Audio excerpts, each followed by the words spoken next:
2 Kings chapter 13. There's a little story in the book of the Bible, and I'm going to talk to you how sometimes we can mess up receiving our resources and accessing to God, because a lot of times we start off little, and because we get a taste, then instead of us do it right so that we can destroy the enemy from not coming back so we can continue to get what we want, we stop, we limit ourselves.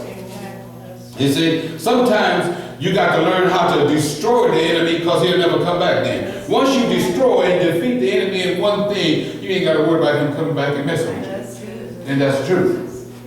We start off in verse 14, chapter 13 and verse 14. Okay? Are you there yet? Let's read. Now Elisha was fallen sick of his sickness, whereof he died. And Joash the king of Israel came down unto him and wept over his face and said, "Oh, my father, the chariot of Israel, and the horsemen thereof." And Elisha said unto him, "Take bow and arrows." He took unto him bow and arrows.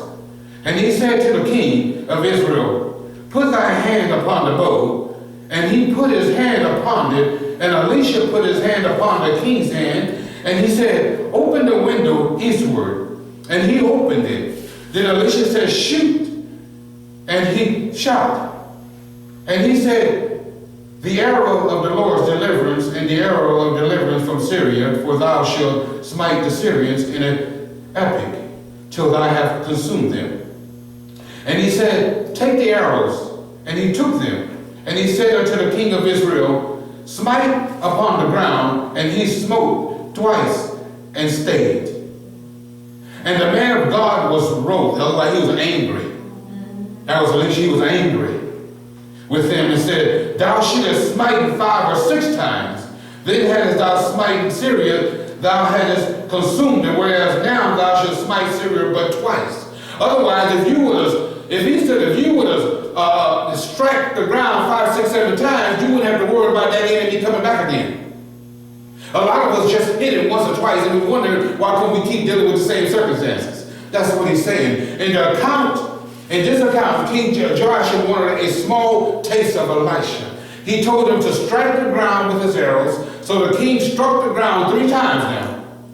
But the prophet Elisha became angry, so the king could have struck the ground several more times, but he didn't. It's a shame as Christians not to take full advantage of what God has given you, the power has given you. It's a shame not to take full advantage of everything that the Lord has provided for us.